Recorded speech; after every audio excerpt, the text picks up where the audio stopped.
And we are live. It is Sunday morning. We're doing a little bit of Sunday morning songwriting. Good morning, everybody. I'm Chad Shank, based in sub-zero Minneapolis, Minnesota. It's about 9 below zero today. Wind chills in the double digits below zero. So I am staying warm. I've got my coffee. Hopefully, you have your coffee as well. But welcome to At Home Songwriting. Today we have a special guest hanging out with us, Jeremy Voltz, who's been on the channel before. We had a chance to talk to him last year before his album was finished. He had just released a new single and was in the process of working on a new project. And since then, the album has come out, and I'm super excited to just chit chat and talk about what he has going on. And then also, if you have questions or anything you want us to talk about, definitely let us know as well, because it looks like a few of you are joining us as well. But joining us from Canada across the border, Jeremy Voltz. Jeremy, welcome back to the channel. Thanks, Chad. Thanks for having me. It is cold here, but not as cold. So you win the cold award. Yeah, so it's definitely cold, and it's been we had a really mild December. Like, we had rain on Christmas. Like, that never happens, right? Like, it just Yeah. never happens. And we have had very little snow, but now it's just super cold. But we're used to that this time of year. I keep saying it's one more day closer to spring, so we're used to it. We're Minnesotan, but Yeah, it's the way to look at it. Yeah, similarly, I went back to the States where my family is for the holidays, and it was like 65-degree Christmas. It was like spring. Yeah. yeah. Mark says that's not a award anyone wants, like the Sub-Zero award. Yeah, It's no. true. Awesome. Well, welcome back. We could talk about weather for a long time, but it's always fun to talk about music with you. So last time we visited, you had just released a single called Miracles. And before I forget, I also want to congratulate you. One of your other singles, I just saw that you have surpassed 5 million streams. Yeah. Like, that is amazing. Thanks. It was really crazy because actually I have it here. We had made this fake like gold record that says congrats, 500,000 streams, love Spotify. My friend made that for me, and that was only like a year ago. So the song has just in the last, maybe it was a year and a half ago, the song in the last year has just like taken off. And the song was released like 5 years ago in 2018. So it's interesting, like that Spotify's algorithm will, still even with older songs, really like ramp it up if they see that people like it and are listening to it and sharing it and stuff like that. So that's just really cool to see kind of an older song get that bump, which is really great. So I know that Neil Modi says Yeah. hi. So from Song Talk up there in Toronto as well. Um, Hi, Neil. Hi, Mark. so the thing about what you just said about the Spotify algorithm, I was thinking about this the other day because I've seen The Weeknd has had older songs that have become hits. Mhm. Taylor Swift, I mean, she's an outlier, but her song "Cruel Summer," was released a few years ago, and then it finally sort of got wings this year. Mm. You had the Running Up That Hill. I'm spacing on her name right now. Somebody can Yeah. say it. Kate Bush. Yeah. Yes, I wanted to say yes. Okay. Um, but isn't that cool in like music now? It's like the catalog of music that's available just keeps growing, and you could literally have older songs sort of find a new audience. Have you I was, I mean, yeah. And I was reading a thread this morning on Reddit, which I'm on way too much when I wake up. But um, and it was really interesting thread because it was making the claim that like a few years ago, um, maybe like 5, 6 years ago, and this was an audio engineering thread, but it was about mixing, and that people really wanted like clarity of the mix and really clean production and all that stuff. And then lately, there's been a movement towards vibe. Just like, does this song fit a particular feeling and emotion perfectly, and like encapsulate that absolutely perfectly? And and they were making the claim that short form content is really driving that. TikTok's really driving that because it's like if somebody has a 30-second video and they want that perfect sound bite that encapsulates that, it doesn't matter if the song is new or if the production is perfect or clean or modern or loud or whatever. It's like they're just looking for that perfect thing that encapsulates that emotion. And so similarly, it's like I think old songs could potentially hit that vibe really well. And it's like it's going a lot more towards vibe, I guess. Yeah, which is really Interesting. mhm, So your song then, I know you just said it was released in 2018, mhm. recently surpassed 5 million, but you said it was only about a half a million last year. So Exactly. Yeah, maybe a year and a half ago, half a million. so that's like a lot of growth within a short amount of time. Do you Yeah. have any sense of what do you think it was just the algorithm, or was there something else that built on that? Yeah, I mean, the original growth of the song was through a sync label, and so it got placed in a lot of things, and people would find it that way. They'd be like, "What is the song in this background?" And then find it, and that sort of started its initial momentum. And then Spotify's algorithms take note of that. They see that people are finding it from external sources and listening and sharing it. And then this recent growth, like I don't think there was any one specific thing. I'm not exactly sure. I think it's just the algorithm gods like noticing that, oh, this song, people are repeating it a lot, people are sharing it a lot. Like, I guess we should send it to more and more people. And that's really it. Maybe I should say it's because you were on this channel last year, and now you're welcome for the millions of streams that you got. Thank you, Chad. That's definitely it. And it was probably being on Song Talk too, Neil. Neil, that probably helped you as well. Yeah, Neil, it's been a little while since I've been on Song Talk, so we'll have to do that again, Neil. Um, I'm actually gonna be on with them coming up in February, so I'm excited Oh, to nice. do that. That's awesome. Uh, so last year when we talked, Miracles just came out. You also had other singles that were on deck. The album Mhm. was sort of in the works. Yeah. Um, we were talking before this, so the album is out now. It's called Runaway, is that correct? Running Away. Running Away. Yeah, which is the title track of the album, so it's the first track. Yeah. So tell us about the album. I know last time you said it was a little bit different from what you've been doing. So it was a little bit grittier. You kind of, um, uh, you said it was going somewhere where you hadn't gone before. You had met a producer or met a fellow songwriter, and sort of what was that evolution of the album to kind of refresh people? Yeah. Yeah, like you said, it was a really collaborative album. I met this guy who's now my BFF, Oliver, in this artist entrepreneurship camp that they run in Toronto through Canada's Music Incubator. It's like this 8-week program. You learn all about music business, music industry. It's really awesome. And I met this guy, and like, we didn't really hit it off that much in the 8-week thing, but at the last day, he was like, come stay on my couch, open for me in a festival. Let's like work on some music. And I was like, sure. So he lives in Montreal. I live in Toronto. I took the train. I didn't know how this was going to go. Like we were really different people. And man, there's something to be said for finding someone you work really well with who isn't exactly like you. Like they're good at the things you're not good at, and vice versa.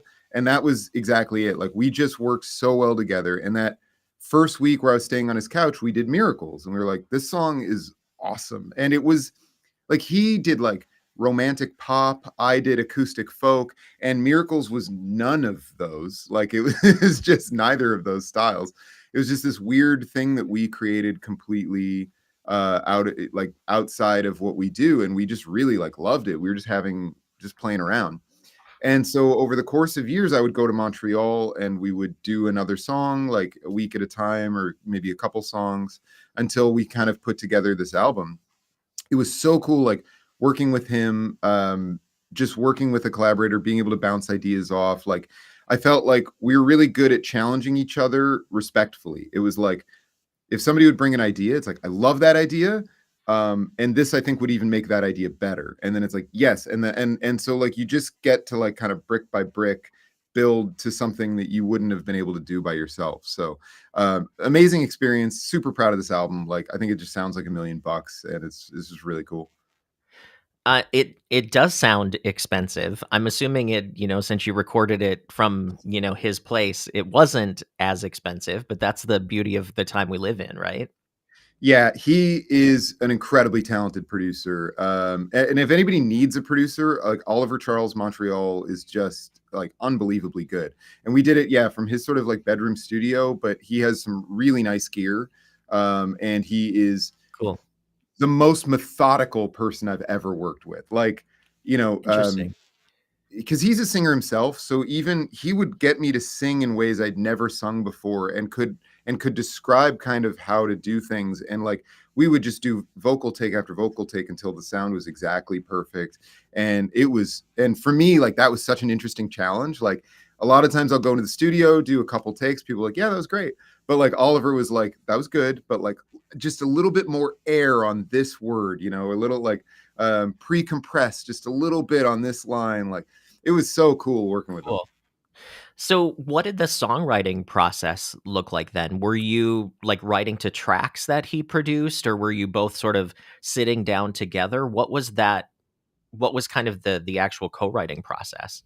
Yeah, he was really like learning to produce with me, so he didn't have pre done stuff. We sat at the computer together building stuff, like, and it took forever. Like, it's not a fast way of working. Like, each song took like a full kind of week to create, and then he would go and spend a bunch of time like perfecting it and making it really shine. So I mean, it would be like, how about this, and then it'd be like, okay, but how about this? I mean, like, we were really going back and forth.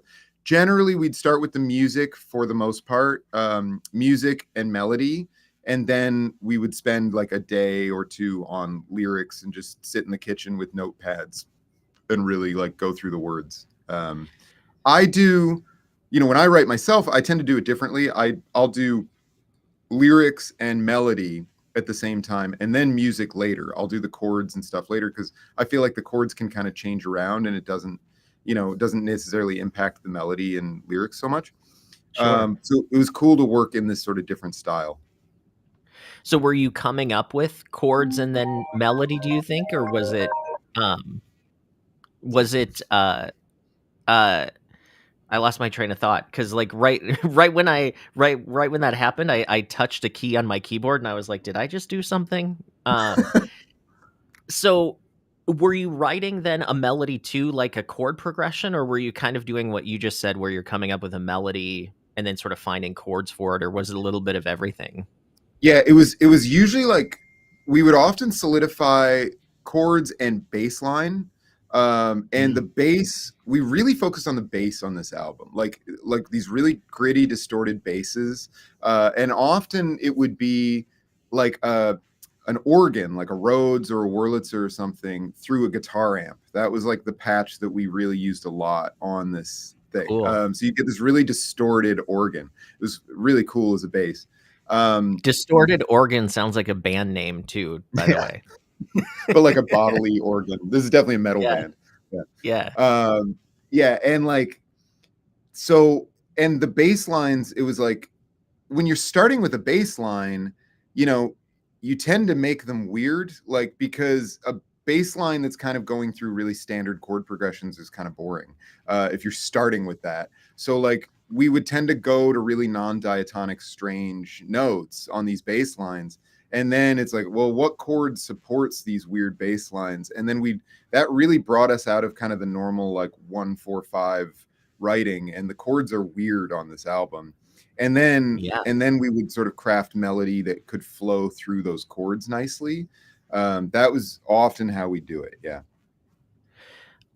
When you do listen to the album, what you just said about, the chords not being sort of the traditional, like, commercial chords, that's Mhm. 100% true. Like, the album doesn't sound, uh, predictable, really. Like, you Mhm. don't necessarily know where you're taking it, and it has, you used this term before we came on, but you said grandiose, and that's kind of what that sounds like too. Yeah, it was like we wanted this really the big gritty sound, and so and we did a lot of vocal layers, and we realized like, yeah, it's not a religious album or anything, but it's like it has this like sort of churchy kind of like giant sound that just feels like huge. And like I feel like sort of there's a lot of like major to minor sort of key changes kind of things that I also kind of associate with that sound in there. A lot of like diminished chords that resolve in an interesting way, and that also kind of feels sort of churchy, but again in this kind of like giant gritty rock way that I like a lot. Um, So Technic Tone said, "Did you end up with lots of borrowed chords or just chord extensions?" Do you know um, kind of what you yeah, ended up doing?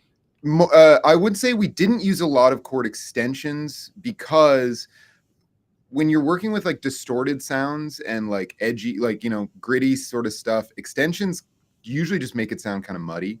Um, so in they can like, it's hard to balance that. Just can sound ugly. So it's a lot of borrowed chords. So for people who don't know, like a borrowed chord is chords that aren't in the key that you're playing. They're outside of the key, and you might use those chords to transition to another key or something like that to kind of move into a different space, or just use it as like a moment of strange sounding focus and then back. So yeah, a lot of borrowed chords, I would say.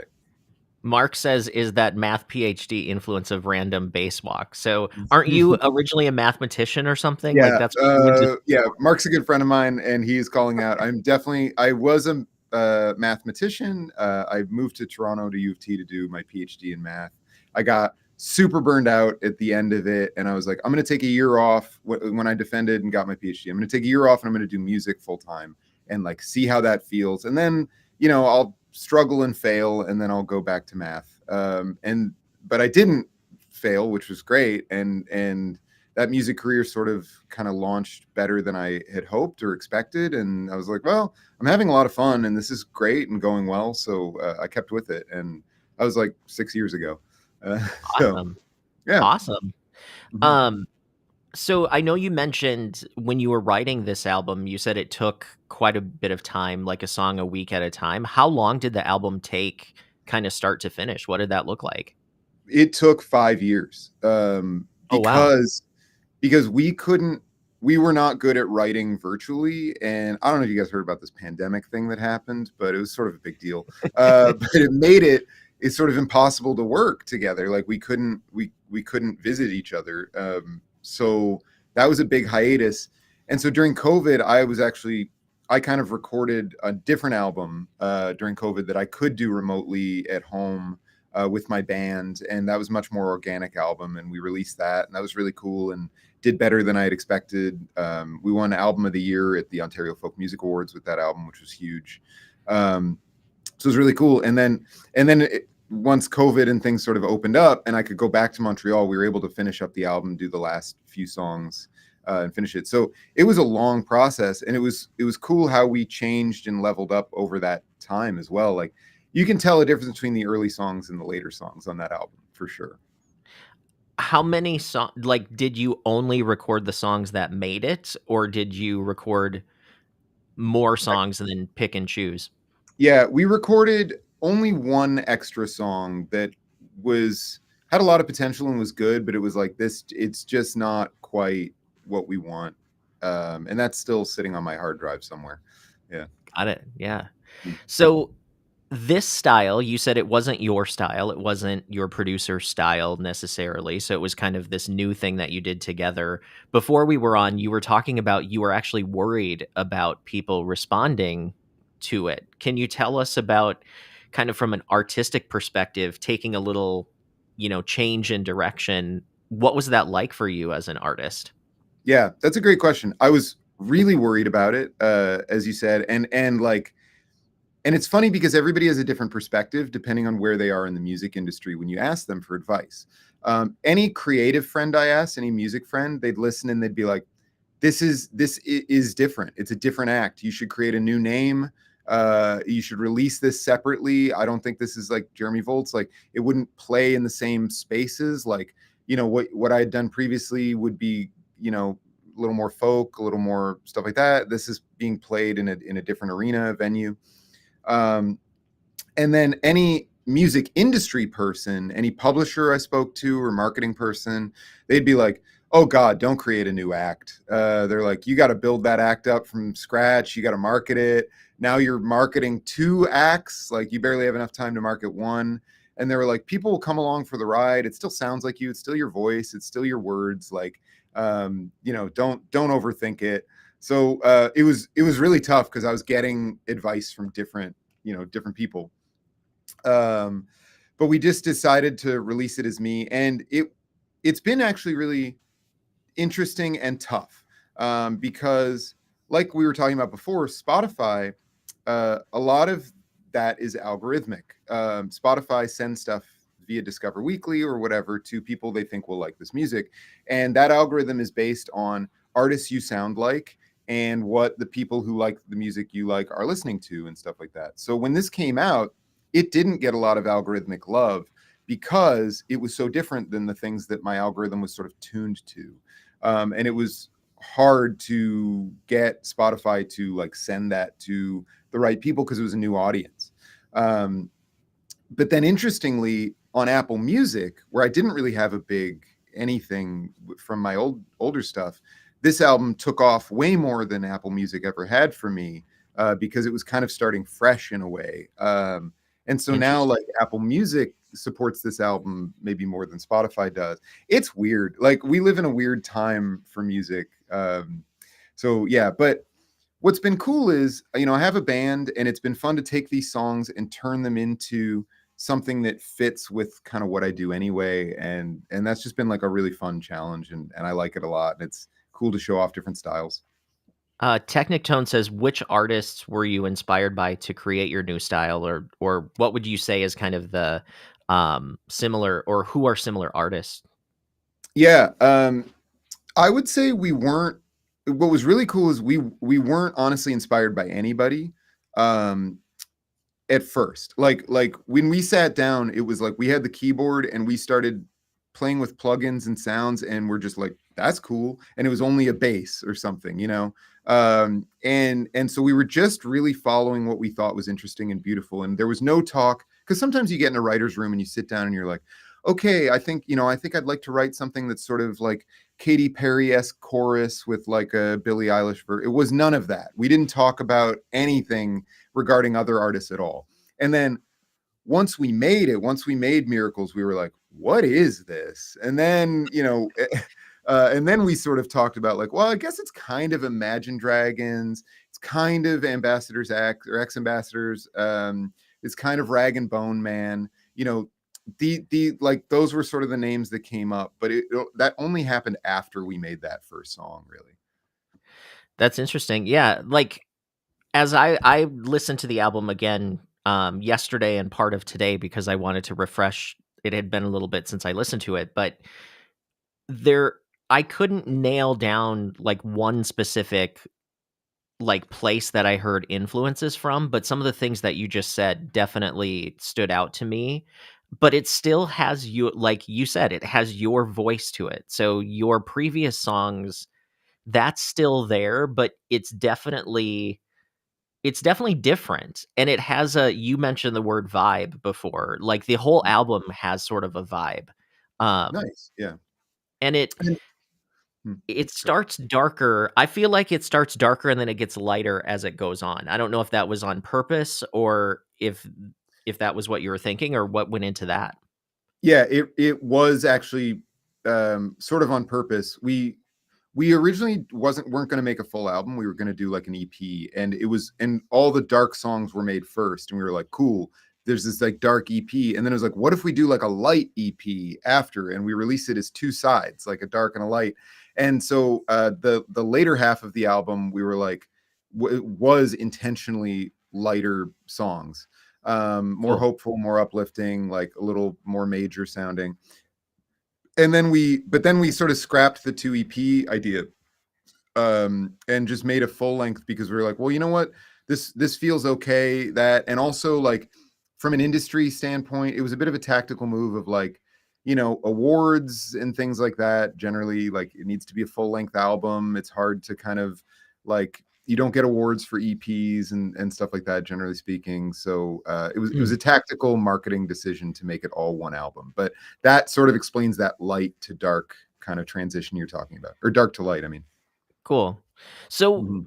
now once the album does come out, you said you have a band. Are you supporting it, like, doing gigging full time, or, like, what's been that process once the album has been out? Yeah. The answer is no, generally speaking, because it came out in end of October, and then sort of winter hit, and now it's January. So we haven't really had a chance to. The band, we were playing some of the singles live throughout last summer, but then some of them just like didn't work with a band. It was like, there's a lot Interesting. of electronic pop production on this album, and we'd try things and it'd be like, yeah, it kind of sucks. And so then, and then it was like, okay, well then maybe the way to do this is to play to tracks, which is very common, right? And a Right. lot of bigger pop acts do that. And so I sort of bounced out some tracks and tried it at home and played to that, and the band tried a bit of that. And the thing is like the music tradition I grew up playing live was always really organic. I like playing with people in a room. I don't like playing to tracks, just personally. Yeah, And I tried to sort of learn to love it a bit last summer, and like I really struggled with it.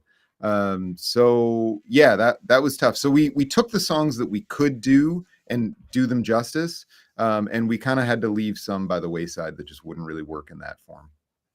that makes sense. Mhm. Um, are you thinking about new albums? Are you writing new stuff now, or kind of where are you at in the creative space?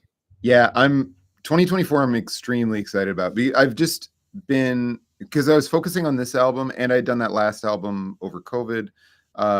I have had a lot of songs that have just been sitting in my brain and on my drive, and so I've rented a cottage for next week in the woods, and I'm just gonna go and lock myself in this cottage. Hopefully, there's some snow, and I'm gonna just finish these songs. And I'm going to try for these songs to purposely not collaborate. Actually, I love working with Oliver. I love collaboration, but at the same time, it's like these songs feel really personal and earnest in a way that I don't actually feel comfortable letting people touch them, and I just want to get them across the finish line myself. Cool. And I'm just really like pumped to do that. There's some really strong songs in there that I'm excited about. Is the plan then to release them at some point? Yeah, I'm gonna release them this year. The old model of like release a full length, then tour it for a year or even two, and then 3 years later release another full length. That's unfortunately a bit dead.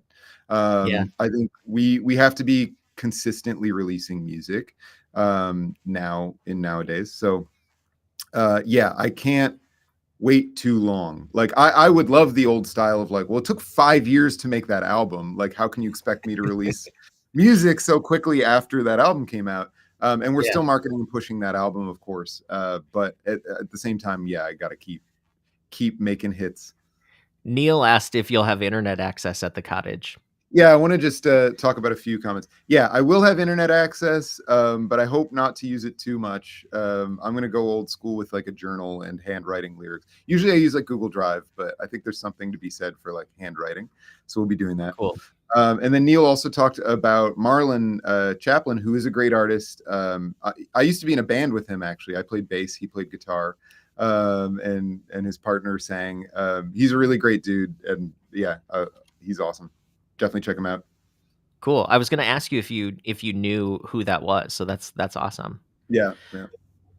Um, do you see these new songs being more just acoustic, like you and a guitar, or like, uh Yeah, because that's the thing. Like I said, One Day at a Time, which is my big song that I released like 5 years ago, just hit 5 million streams. It's still really healthy on Spotify and on streaming, and I can't ignore that.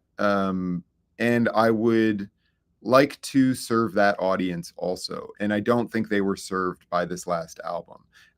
And people were served by this last album. A lot of people really love this album, particularly like I said on Apple Music. But so I'm gonna try not that I'm trying to do that song again. That song exists. I'm very happy with it, but Yeah. that is the sort of the more natural way I write. If left to my own devices and I'm not collaborating, that's kind of what I do. And that's sort of my like earnest artistic voice. And I do want to get back to that a bit. So, and also I produced that song in my bedroom, myself. I recorded it myself for free. Um, and there's something to be said for the way I make music when I don't have any other influence and just do my own thing. I'm excited to try that out and get back to that again. So yeah, the expect some more acoustic, organic music coming out a bit, and then also I'll be doing some other stuff. I can't stay focused on one thing. So Um, but yeah, I mean, for you, like when you do listen to like your previous stuff and then this album, like there's still a through line to it. So it's still you as the artist, but I love the fact that you're like, this time I'm doing it myself. Last time I did it with a producer. Who knows what the next time looks like? It's like that's the beauty of music now, right? Like it's not back where you had to wait 2 or 3 years before you could, you know well, a lot of times it comes down to money. Either yeah, you have to come up with the money yourself or somebody has to cough up the money, and a lot of times the artist would have to wait for labels to cough it up. But now you can record an album practically on your iPhone. You know what I mean? So, yeah. yeah, it's obviously like an amazing time that we live in technologically to create music. Um, and I've been lucky to have a team. Like the first album was, I did have a label support behind it who was able to fund it. And since I had a publisher that helped fund the Running Away album that we just put out, which was really great. So it's nice to have that external support, but at the same time, so I have to plug a book that other songwriters will probably have heard of.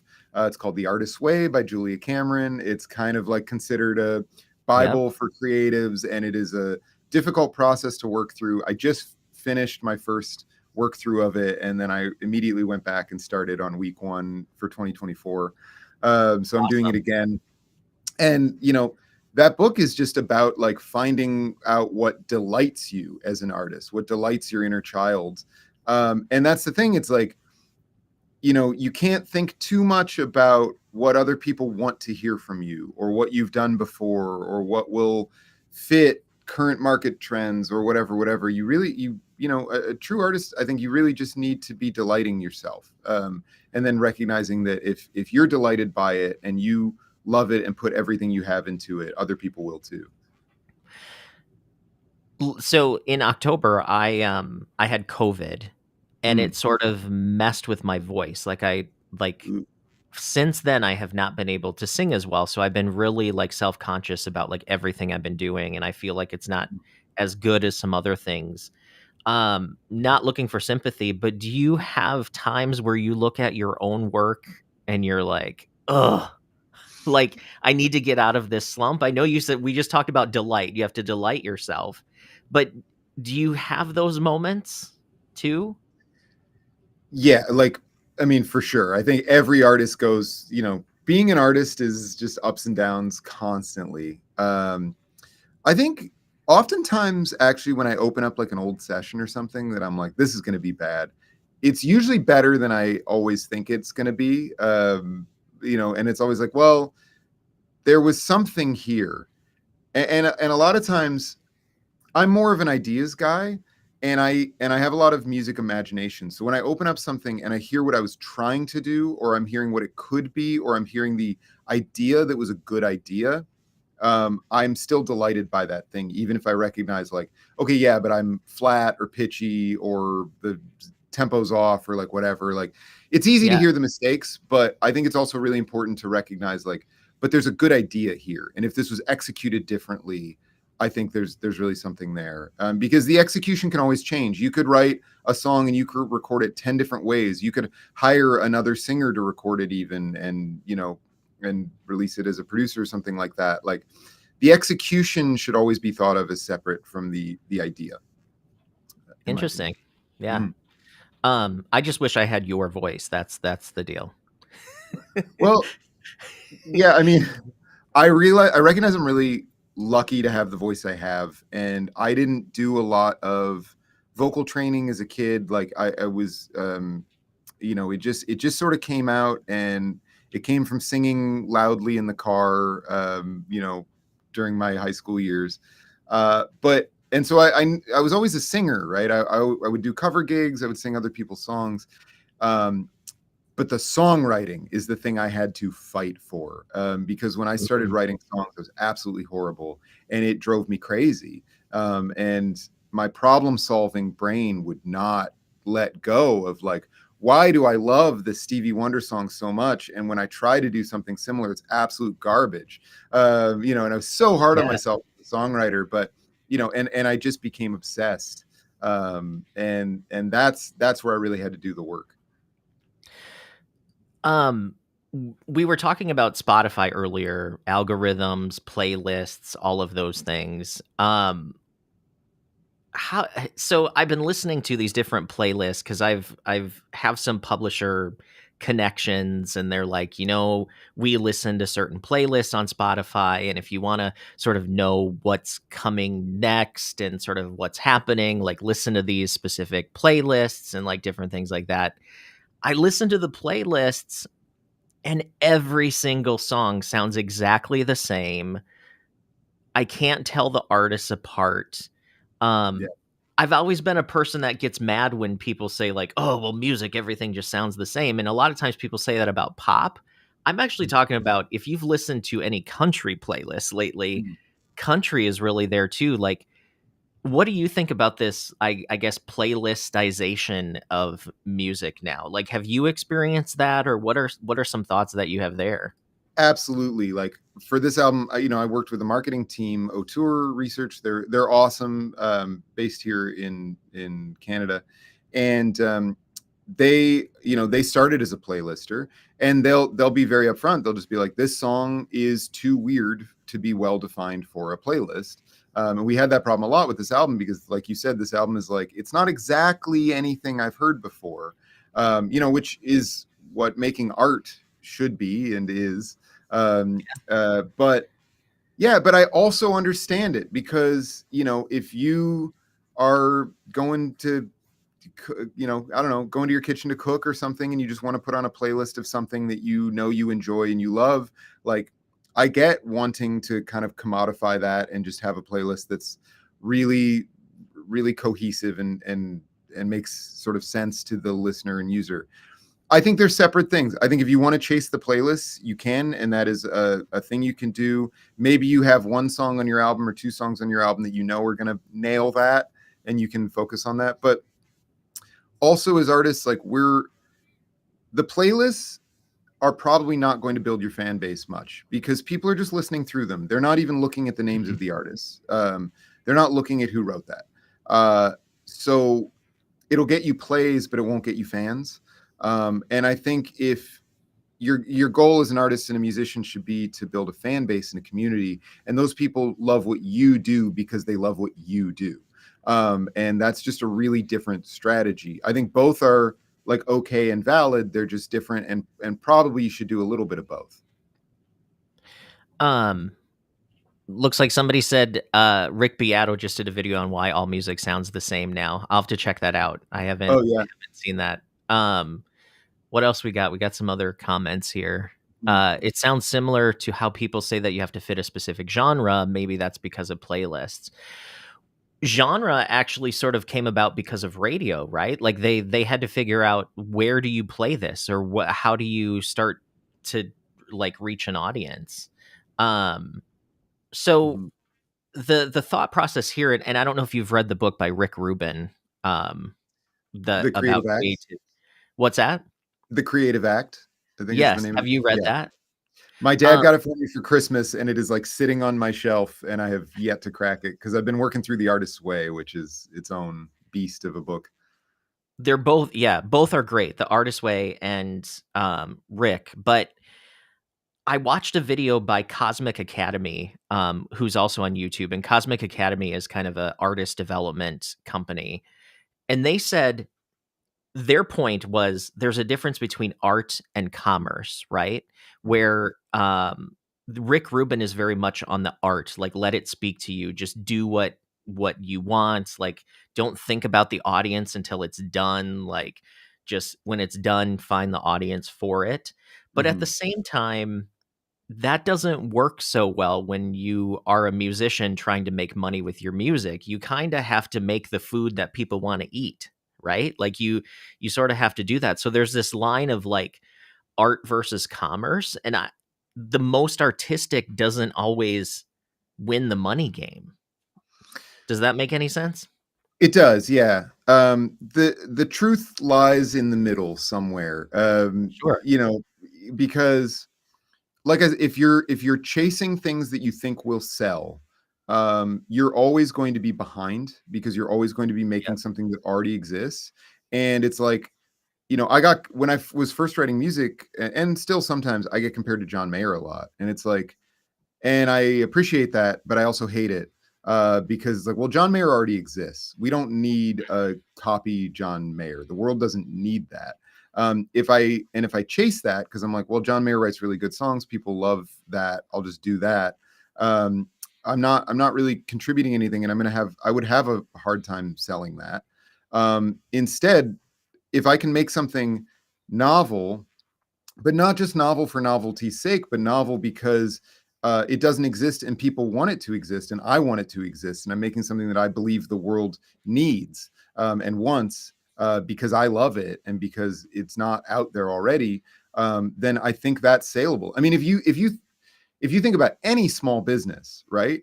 The small business that creates a thing that didn't exist before that people love and solves people's problems, they will do great. All right. Yeah. Like if you think about, all of the disrupting small businesses, it was something that didn't exist before. It wasn't a copy of something that already existed. So like I don't know. I mean, I think you should create great art, and then if it's great and fills a hole in the world, you'll be good. Awesome. Yeah. So, Jeanette has a question. She said, "Your best qualities when you discovered evolving in songwriting." So I think that means, what did you discover about yourself within songwriting? Like, what are some of the things that what are some of the best parts of songwriting for you? I think that's what she means. And Yeah. Jeanette, you can clarify that. Or like, yeah, how did that evolve kind of? Yeah. Yeah, like I learned a lot when I would first try to write. Man, like there's so many lessons that I learned over the 7 years that I've been focusing on songwriting. Um, the main ones are like realizing what you're good at and what you like and resonates with you instead of what people want or what you think songwriting should be. Like I learned, and it took me a long time to learn, I don't like and am not good at metaphor.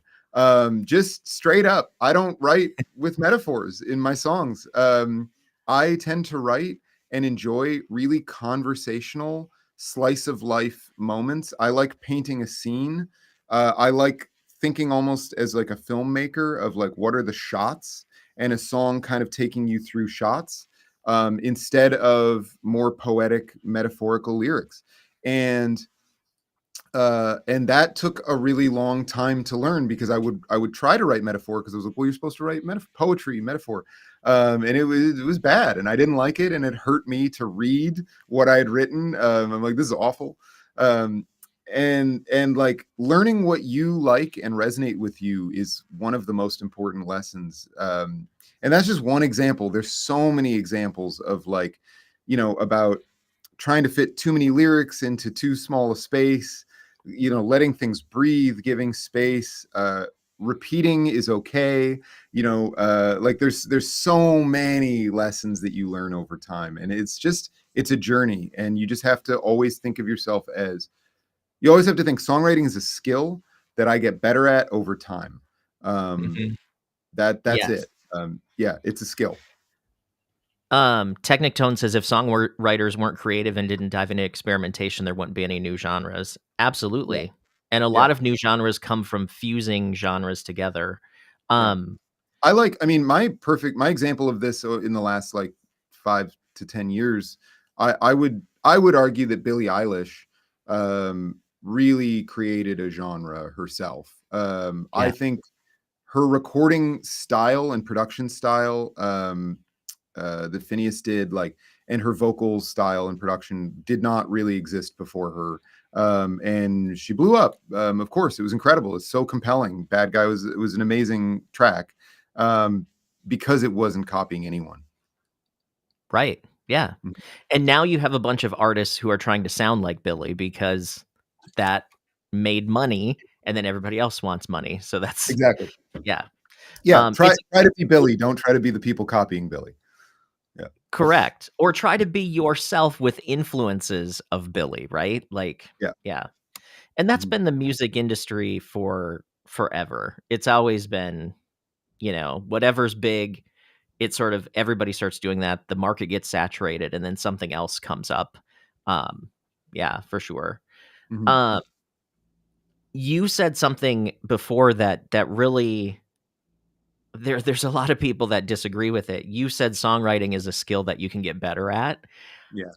I get so much like hate mail from people who are saying like you can't teach songwriting. You can't improve songwriting. You either have it or you don't. And I'm like, that's a really sad, depressing view on it, right? Like Mhm. I totally am in the mind in the and I'm myself proof that like you have to practice it. You have to work on it. Like it's a constant learning. It's a constant doing thing. And I'm assuming that's kind of for you, that's how that is as well. Yeah, I mean, I think that's a wild take that anybody would say that, because if you think of any other art discipline, novelists, visual artists, like they work on their craft. They study. It's a common technique in visual art to do master studies where you just recreate someone else's art to learn. All of those things are recognized as skills. Glass blowing, you have to learn so much about the nature of glass and how to work with it. Yeah, all art is a skill in many ways. The I will say though, I think there is a nugget of truth to what they're saying, which is as follows. I do think I hear a lot of songs where the person is very skilled at songwriting and they've clearly worked on their craft, but there's no substance to the song because the idea itself that they worked on and the thing that they applied their skill to just wasn't that good.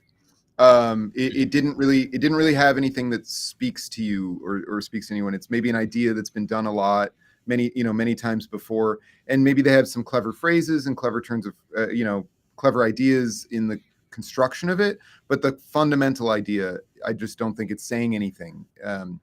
And the ability to say something meaningful and have that as your core idea, I think that comes from being an interesting person. Mhm. Uh, my wife and I used to do a lot of improv comedy, and which is a great art form. It's really fun, and it really is synergistic with songwriting. It really helps you be a better songwriter because you learn that mistakes are golden, failure is great, and ideas can come from anywhere, which is always great as a songwriter. But we went to Chicago, we did this master class with Mick Napier, who's this really great improv teacher, and he was like, the thing that will make you the best improviser is to become an interesting person. Go take Mm. sailing lessons, go experience life, have stories to tell, gain perspective, and then that will come through the art you do by the nature of gaining wisdom and fun experiences and relationships. Go live, go do Yeah. cool things, and that's, I think, true. Learn the skill of songwriting so that when you have a great idea, you know how to present it to an audience the best. But for those great ideas, those inspirations, those stories, your perspective on things, you have to go live an interesting life. It's funny you say that because when I was in my 20s, I was working with a publisher and I was writing with some writers that had hit songs in the past. And I was kind of young and cocky, I was like 24, 25, and um they basically said, like, "You haven't lived enough to write the really powerful stuff." Mhm. And I was like, "What are you talking about?" You know what I mean? But now being in my mid-40s, I look back 20 years ago and I think, "God, I was an idiot." Like, I didn't know what they were saying, you know what I Yeah. mean? But yeah, that's exactly what you're saying. You have to have something to write about. And I also, think it's important for songwriters to write about real shit, right? Mhm. Like, stop making up these, "Oh, the first time I saw you, I just lost my marbles and I was so in love with you and I never want this to end." Okay, well, that's fine if you've really felt that, but you need to have a really creative way to say that in a way that hasn't been said before, right? Yeah. And I And and make making things up, and now not being in my 20s, I find that what I wanna write about now is completely different than what I wanted to write about then, and I think that's a good thing, right? Like, report from where you're at, sort of a thing. I completely agree. I think like obviously we say truth in songwriting, honesty in songwriting is key, but also I was just talking to a friend about this. Like I really try to put real details in the song. I think details are key because again, I think of a lot of times I try to sort of songwrite as kind of a filmmaker a bit, and I envision the scene, and it's a lot easier to envision a scene that you've actually lived and you remember the details. And a new song I'm working on that I'm really proud of. It's about an old friend who I miss, and it's just I just wish you were here sometimes. That's the and the first verse is I know we had plans to stay in each other's lives, buy two houses together, come over every night, share a car, raise our kids at the same time. But life happens Mm. fast. We went our separate ways. You moved across the country in search of better pay, and I can't blame you, but man, I wish you'd stayed. Um, and all of that, thank you. All of that is incredibly honest. It's about a specific person. And but then I was struggling with the second verse, and my wife helped me because this friend and I, like, we had this thing where like he was going to a costume party and he borrowed my shirt. And it was my favorite shirt. So I was like, I want it back. And then he kept it for 10 years. And until like finally and he'd moved away. And then finally he like mailed it back to me. And it was completely ruined because it was clearly his favorite shirt too. And he had worn it to basically threadbare. And I was like, well, thanks.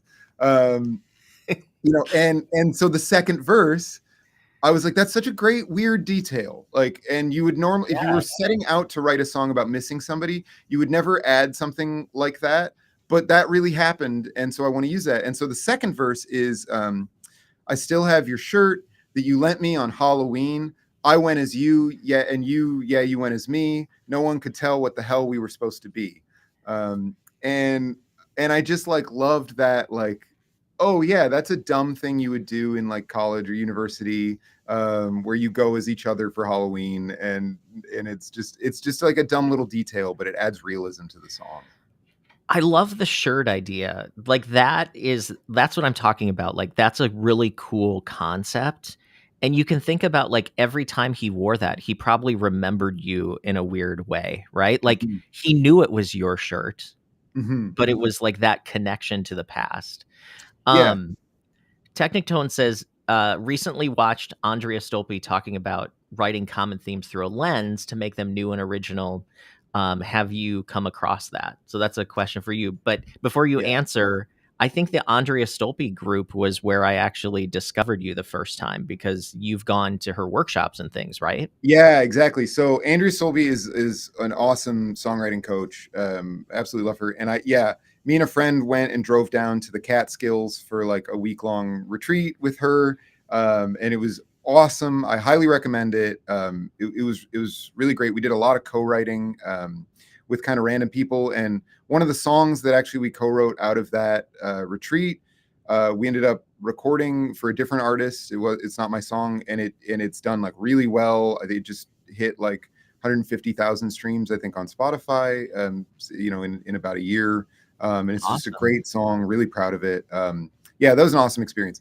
Yeah, the writing through a lens is so good, and if And if you think again about filmmaking, I love comparing filmmaking to songwriting. I think it is the best sort of art form. It's about like, carrying an audience through a story, and letting them experience the story in the right way with, sometimes slow, beautiful shots and then sometimes fast paced action that can all be applied to songwriting.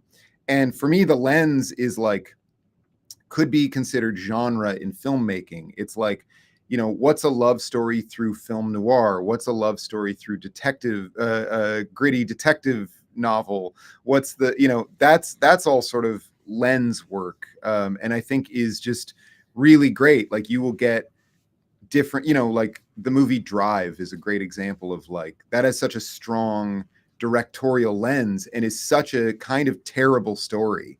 Just a story you've seen a million times, guy saves girl. And that's kind of it.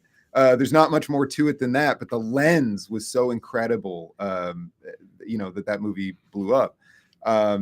That's totally a valid way of songwriting. I think it's great. Um, I Oh, think also, too. sorry, just want to say, Jay Bella, thank you for listening to Running Away, and I really appreciate that, the compliment. Thank you. Awesome. Yeah, and smoky is a good way to describe your voice as well. Yeah.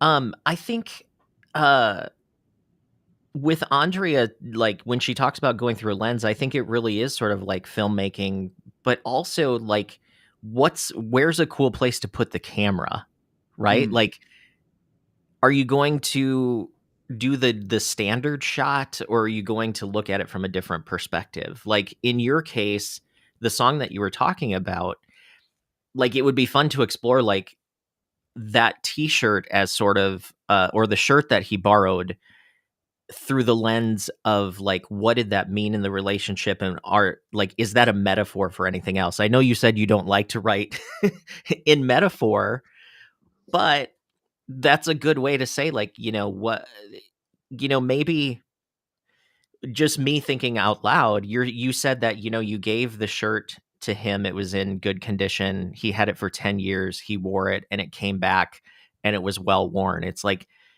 that's a metaphor for like your friendship, right? Like it was new at one point, went through a lot of stuff.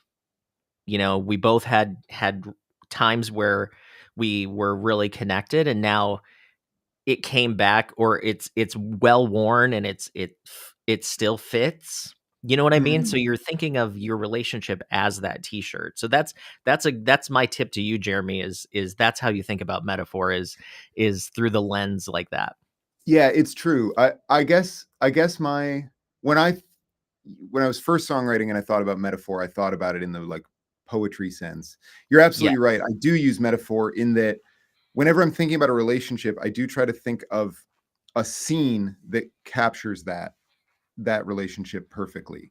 And again, and it's still it's kind of a filmmaking thing. It's like, yeah, like we see, a few moments of this person's life and we know everything we need to know about their backstory and what they've gone through and things like that, because we see that the cat litter box hasn't been emptied in a week, and we see that there's a groove worn in their reclining chair, and you see all that stuff and you're like, okay, I get this person a bit just through these little details.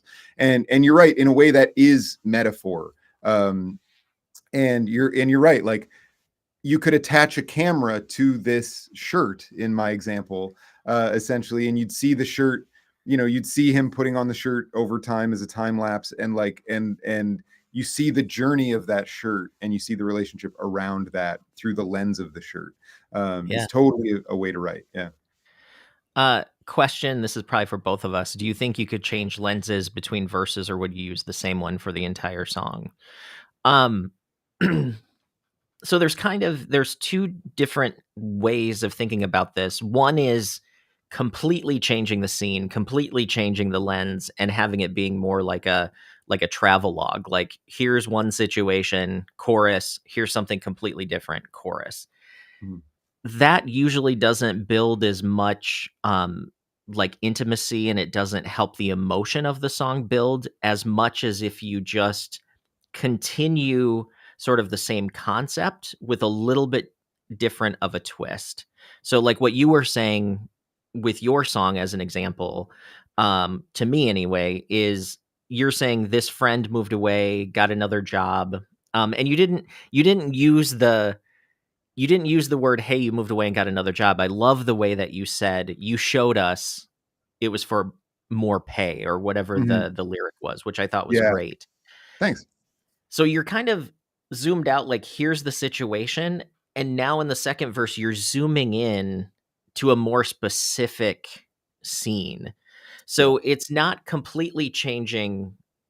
The It's not a lens. completely new movie, right? It's just we started in the beginning where it's like we're zoomed out on the house or like the helicopter following the car in the movie, and now all of a sudden, second verse, we're in the car, kind of a Yeah. thing, right? Is that how you would think about that too? Yeah, because when I think of the word lens, I think of point of view. And I don't think of sorry, and I don't think of point of it's hard to talk about this stuff because people use different words to mean different things. Like Yeah. when I'm saying point of view, I mean like I don't mean point of view as in like, oh, it's the singer talking and now it's this person talking, or I mean like point of view is like the director of the film's point of view and why they made the film and what they're trying to communicate to the audience.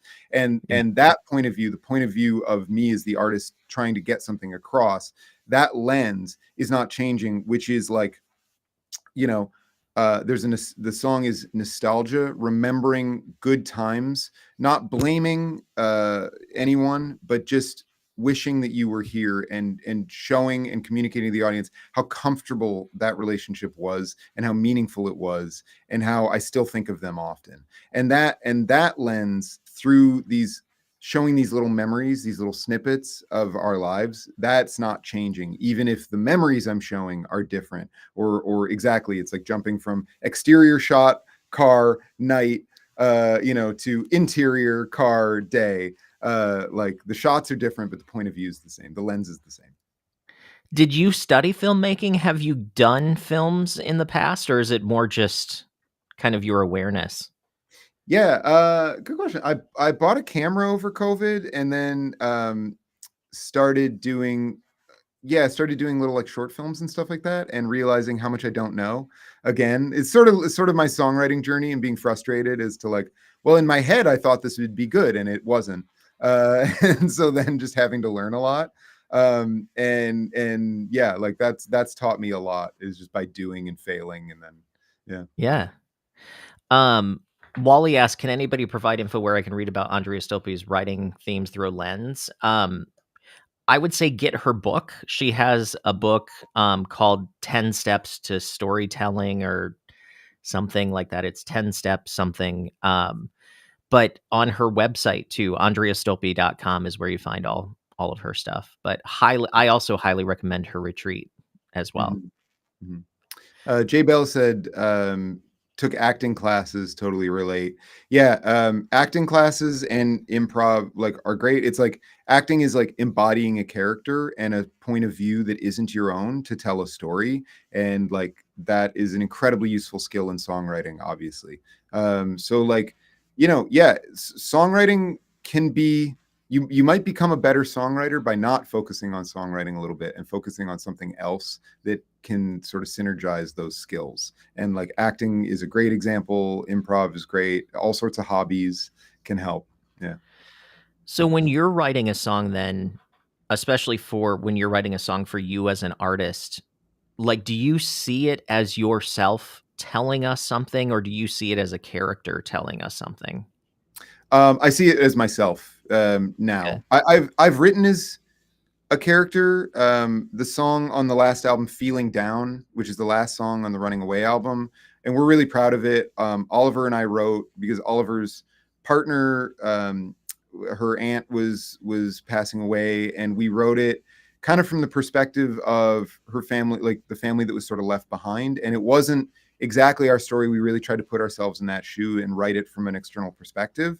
Um, but you still are always going to put a piece of yourself into it, even if you're writing from another character. We've all experienced grief. We've all experienced loss. We can all put that into words in some ways.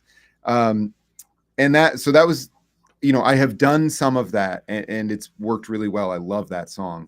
But generally now I tend to write more as me, talking to people who are actually in my life, and are things that I would like to say to them. because I Mm. find that's the strongest way to write personally for me. Um, I always have things unsaid to people that I care deeply about because I don't have the courage to say it to their face. And opening up the email on your computer and writing a fake email of all the things you wish you could say to somebody, not sending it, and then going back an hour later and taking lines from it. There will be so many beautiful lines in that email, that you can turn into a song. That is my favorite songwriting tip. Because your audience hears that honest communication and it resonates. The urgency of it resonates. The like cutting through the crap to get to the point, of what you're trying to say to someone. That I don't know, like that's it's just honest, and it's a really good way to write songs. It's funny that you say that actually because I am a big fan of Diane Warren. Of course, she's written a ton of hit songs, in the past. But I always felt like her songs felt like personal letters to me. And that's a really great tip. If somebody was not writing that tip down, they should have written that down because that makes me want to do that more. Is like just write it as if it's a letter to someone because that's really what songwriting is it's communication. I think we do make the mistake of thinking about it as poetry and the fact that we're trying to make metaphorical flowery language, and that's not what really connects with people at all. It's when you can be very specific, direct, and actually communicate emotion, Yeah, too. and there's no rules also, like, right? I Right. mean, that's my style. I really like the like direct speaking to you kind of style that's very conversational, like your friend would speak to you. And I love that. That resonates with me. That might not be your style. That's okay. You have to find your own style. But it's I think it's always worth trying someone else's style because you will level up as a songwriter. You'll be like, well, now that's a skill I have that I didn't have. And you might not use that muscle because you might be like, I don't like that. Like, I worked on writing metaphor John Mayer style for a long time before I realized, like, I don't like this. It's not my voice. But it made me a better songwriter for sure to study his music. So, like, try anything, try a different thing. It will not screw you up as a songwriter. It will only make you stronger Who are you listening to these days? Do you have any, like, people that you resonate with more? as a songwriter. Um, I'm a bad songwriter in that I don't listen to a lot of music. It's actually hard for me to listen to music now because once it's your job, you it's very hard to enjoy music and not just think about the technical aspect of creating music. So any record I put on, I'm like, oh, I love how they mix that and they pan this way, and that's really cool. And like, oh, they did a drop and it's very sparse here. And I don't enjoy it, and my analytical mind goes, but my analytical mind has been making music for 8 hours that day, and I want it to rest and zone out. So I often don't find I listen to music that much, and the music that I listen to a lot, I put on Wolfpack all the time, because it's like I don't need to analyze or think about this. Like, this is just like perfectly executed, just awesome, fun, kind of silly music, that like shuts off my brain in a way that I love. Yeah. It's really good. Uh, I definitely am impressed by songs a lot. And songs that have impressed me. Andrea Stolpe actually played this song, "What Are You Gonna Tell Her," by Mickey Guyton. Mm. That song absolutely blew me away. It's one of the best songs I've heard in a really long time. Highly recommend. Um, at the Ontario Folk Music Awards, I heard the song "Seeds." Um, which was so good by, oh my god, Julian Taylor. Julian Taylor is a Canadian songwriter, awesome dude, and "Seeds" is an incredible song. The line, "They tried to bury us, but they forgot that we are seeds," uh, like gave me absolute chills. I was so impressed by that song. So I won't necessarily put those songs on to listen to, but I'm just impressed by them. Those are two songs that really stood out in the last year. Here's a good question for you. Do you think people find their own writing style through writing a lot of songs, or is there something else that people can do for that? Mm. I again will plug Julia Cameron's The Artist's Way because the thrust of that book is writing 3 handwritten pages every morning that she calls morning pages. And at first, you start writing those, and it's an anxiety dump and a to-do list dump. And then you get sort of bored and sick of that, and you start writing things ideally that just kind of delight you and tickle you and make yourself laugh and bring yourself joy, and you play around.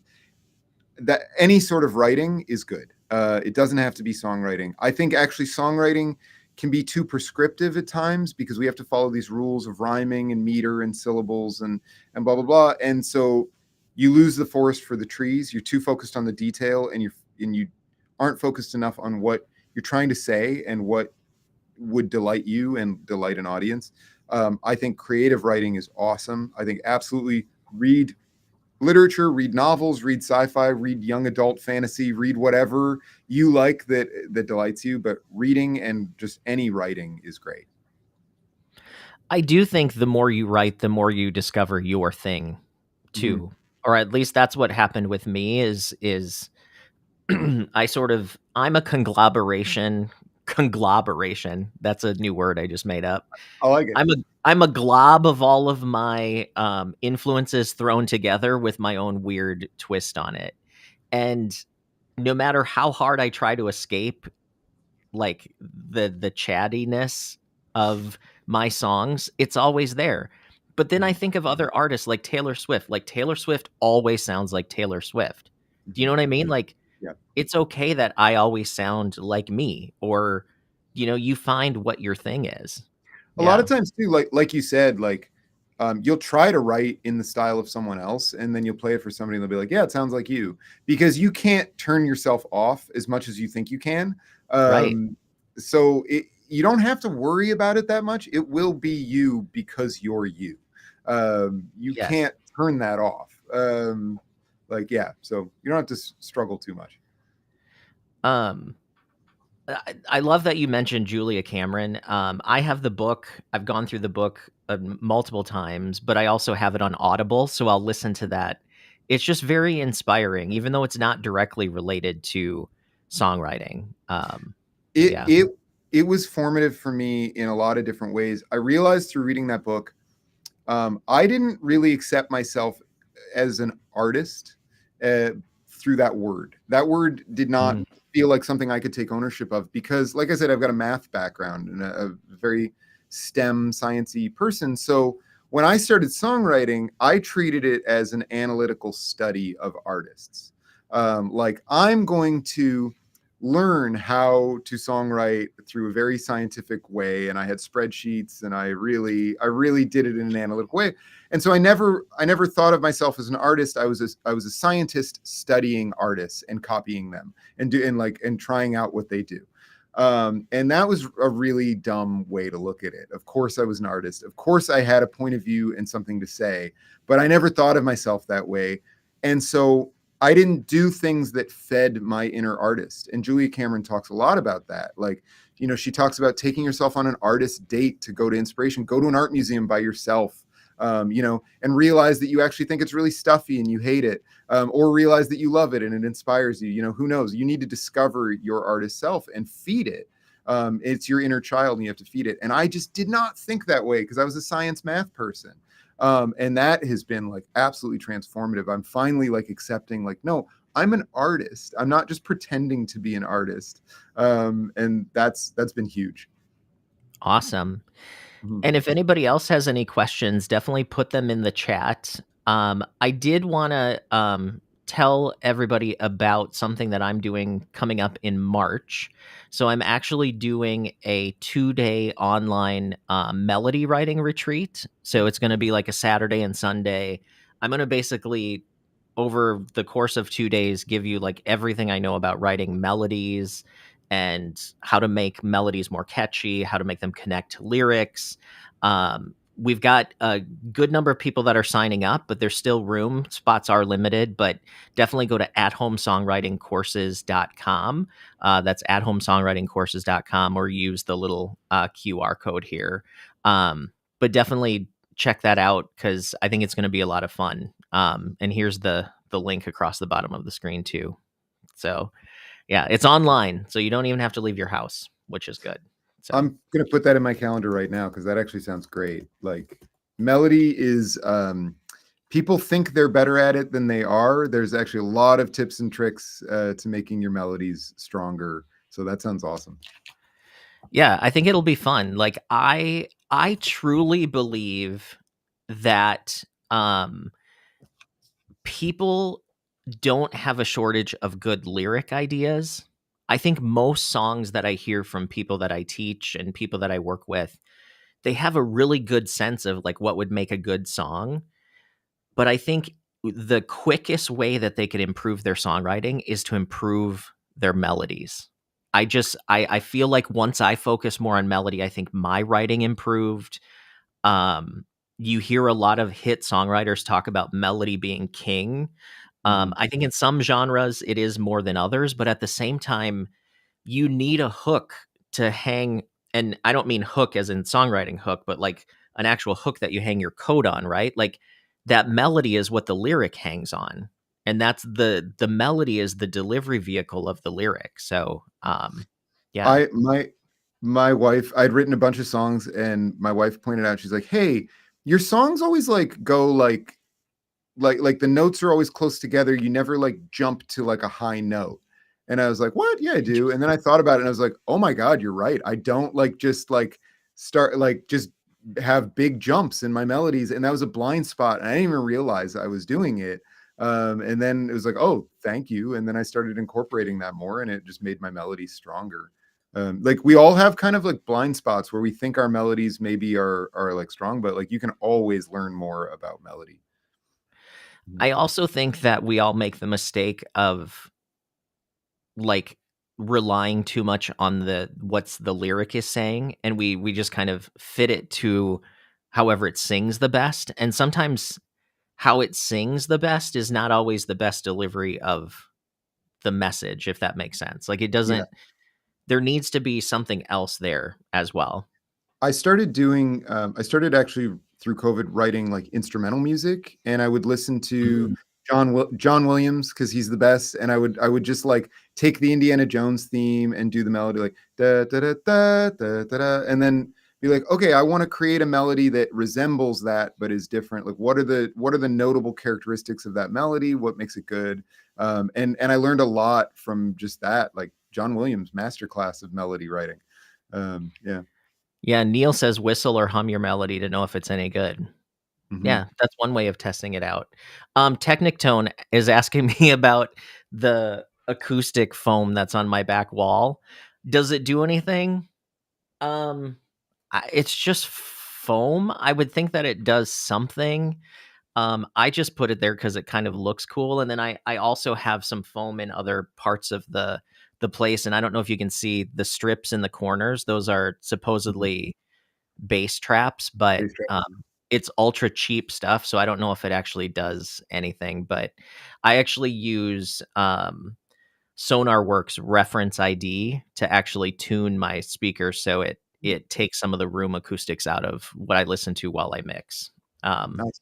So yeah, good question, but it's probably more looks, to be honest with you, but it probably does stop some of the sound as well. Mhm. Mhm. That's a good question. That's a fun question though. No one's ever commented on that before. um So yeah, so we've been going about an hour and 20 minutes. We'll probably wrap up here in a few. So if there's any final questions people have, but what's next on your agenda for songwriting and music coming up over the next few months, Jeremy? Yeah, I've like I said, I've got this like sort of cabin in the woods rented, so I'm gonna go next week and finish a bunch of songs, which I'm really excited about. And then the goal is to try to get back to the kind of like organic writing and release some tunes from that. So you'll be seeing some new music. I'm about to upload a song to distributor now. That it's actually just a cover, but a Van Morrison song that I love and did with my band in my basement, and I just think it's a really great vibe. So I'm going to release that, and then watch out for new music in 2024 that are like, yeah, gonna be like very earnest and like earnest and conversational songs where the lyrics are really forward and present. Awesome. And if people wanna check out Jeremy's music, it's on all of the streaming sites, but definitely go to jeremyvoltzmusic.com. You can sign up for the mailing list, which is a good way to keep in touch as Mhm. well. Mhm. Indeed. Yeah.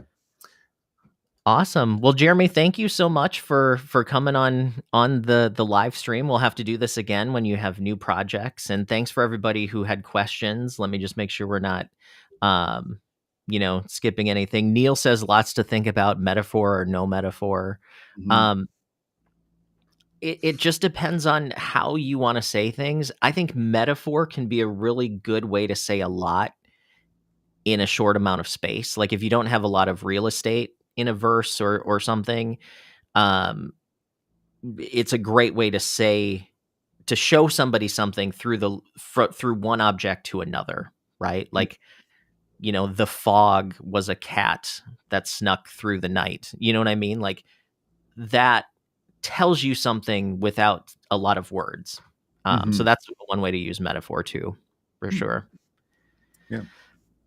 Awesome. Well, Yeah. oh, Thanks, go Chad, ahead. for having me. This is awesome, and thanks for everybody commenting. Neil, awesome to see you. Technic Tone, Jay Bella, really appreciate it. Yeah, this is great. Awesome. Well, thanks everybody. We're gonna wrap up the stream here, and then Jeremy, I'll hold you on for a second, and we can kind of finish up. But thanks everybody. Have a great rest of the weekend, and we'll see you again soon.